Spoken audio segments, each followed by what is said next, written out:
Delhi university ने अपने result को तो डिक्लेयर कर दिया है, साथ ही साथ जो है बहुत सारे बच्चों के मन में सवाल है कि अब रिजल्ट के बाद हमें क्या करना होगा। रिजल्ट के बाद बहुत सारे प्रोसेसेस रहते हैं, चाहे वो आपके प्रेफरेंस की रीशफलिंग हो या फिर अपग्रेडेशन हो या फिर वेरिफिकेशन और सब्जेक्ट मैपिंग हो या फिर आप लोगों का जो है डॉक्यूमेंट वेरिफिकेशन, क्वेरी रेजिंग और कट ऑफ को लेकर के, रैंक को लेकर के आपका आगे का राउंड डिसाइड करना हो। अपग्रेड क्या होता है, फ्रीज क्या होता है, अपग्रेड फ्रीज नहीं करेंगे तो क्या होगा, ये पूरा फेज 3 का एडमिशन प्रोसेस समझना सबसे ज्यादा जरूरी होता है।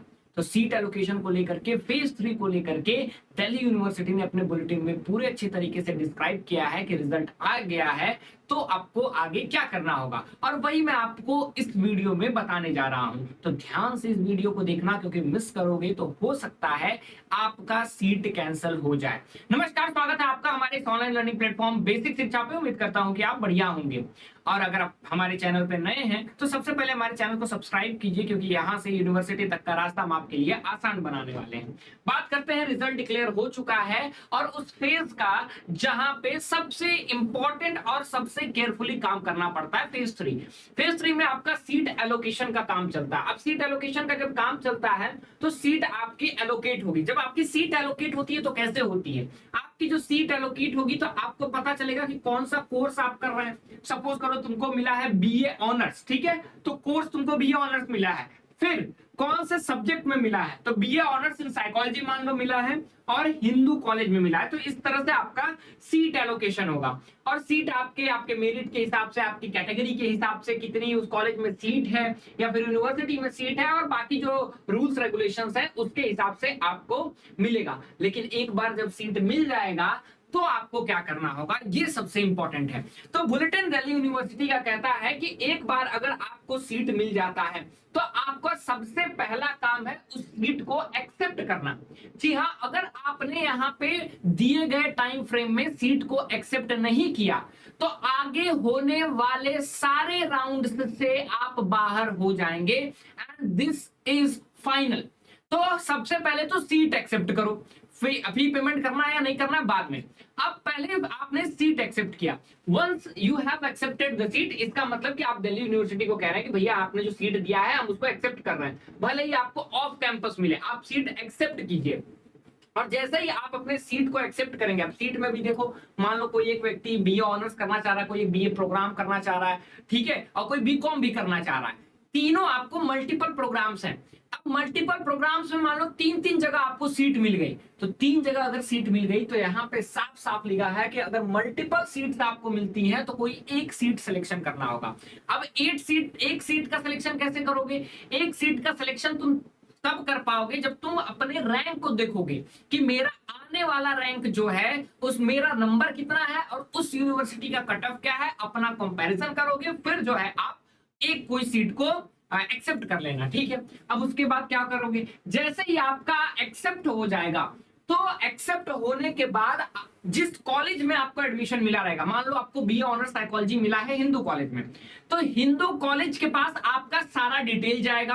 अब हिंदू कॉलेज क्या करेगा, यहाँ पे सब्जेक्ट मैपिंग करेगा, आपका मिनिमम एलिजिबिलिटी क्राइटेरिया देखेगा, किस प्रोग्राम में आप जा रहे हैं, क्या उस प्रोग्राम की एलिजिबिलिटी क्राइटेरिया को फुलफिल कर रहे हैं या नहीं वो देखेगा, और सब्जेक्ट मैपिंग करेगा कि क्या जो आपने 12 में पढ़ा है क्या वही एग्जाम्स आपने 3 डोमेन एक लैंग्वेज या 2 डोमेन 2 लैंग्वेज के दिए हैं अपने पेपर्स में, और साथ ही साथ वो सारे आपके डॉक्यूमेंट्स वेरीफाई करेगा।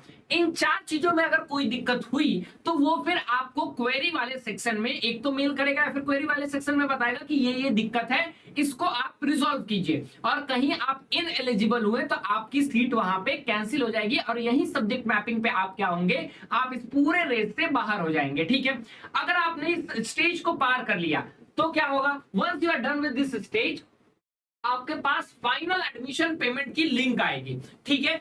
कॉलेज वेरिफिकेशन कर लेगा तो एडमिशन जो पेमेंट है उसकी लिंक आएगी। लिंक जब आपके पास आएगी, उस लिंक को दिए गए टाइम फ्रेम में आपको क्या करना होगा, दिए गए टाइम फ्रेम में आपको फी पेमेंट करना होगा, आपका सीट वहां पे उस कॉलेज में तो फिक्स्ड हो गया। अब आप अगर रिजेक्ट किए जाएंगे तो कब रिजेक्ट किए जाएंगे, तो या तो आपने मिनिमम एलिजिबिलिटी क्राइटेरिया फेल किया है, या फिर प्रोग्राम एलिजिबिलिटी क्राइटेरिया फेल किया, या सब्जेक्ट मैपिंग, या फिर डॉक्यूमेंट, या फिर आपने क्वेरी को ही आंसर नहीं दिया, तब आप फेल हो जाएंगे, ठीक है। उसके बाद अगर बात करें कि क्वेरी को आप कैसे आंसर उनको देंगे, मेल के थ्रू दे सकते हो, ठीक है। उनकी जो क्वेरी बॉक्स है वहां पे आप ड्रॉप आउट कर सकते हो, तो उसको क्वेरी को करना बहुत जरूरी है। और जैसे ही आप पे करेंगे एडमिशन फी, आप प्रोविजनली एलोकेट हो जाएंगे, फिर वहां पे एडमिट हो जाएंगे, मतलब एडमिशन आपका कंफर्म हो जाएगा। अब उसके बाद क्या करना होगा, जब आपका एडमिशन वहां पे हो गया किसी एक जगह, तो हो सकता है आपके मनपसंद का कॉलेज ना मिला हो, ठीक है। बहुत हाई मार्क्स है तो हो सकता है आपका पहला प्रेफरेंस मिला हो। जब पहला प्रेफरेंस मिल गया है तो आपका वहां पे दो ऑप्शन आएगा, एक अपग्रेड, दूसरा फ्रीज का।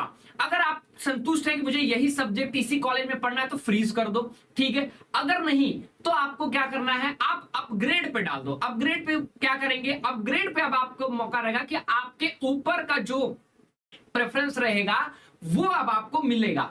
यहां पे दिल्ली यूनिवर्सिटी आपके लिए एक बहुत अच्छा काम करता है, रीशफलिंग ऑफ द प्रेफरेंस, कि रिजल्ट के बाद अपग्रेड करते ही आपके पास एक बार फिर मौका रहेगा कि अपने प्रेफरेंस को एक दिन में रीशफल कीजिए। जहां पे चांसेस ज्यादा लग रहे हैं अब उसको तुम नीचे से भी उठा करके ऊपर डाल सकते हो। मान लो तुमको 5वां प्रेफरेंस मिला और 8वां 9वां प्रेफरेंस जो है तुमने गलती से नीचे रख दिया, तो इसको उठा करके ऊपर रख सकते हो अगर तुम्हारे इसमें चांसेस बन रहे हैं तो ये भी तुम रीशफलिंग कर सकते हो। उसके बाद अपग्रेड पे डाल दो। अपग्रेड पे डाल दोगे तो सब्सिक्वेंट राउंड में आपका अपग्रेडेशन होते जाएगा और फाइनली एक समय आएगा जब आप उसको फ्रीज कर देंगे, ठीक है।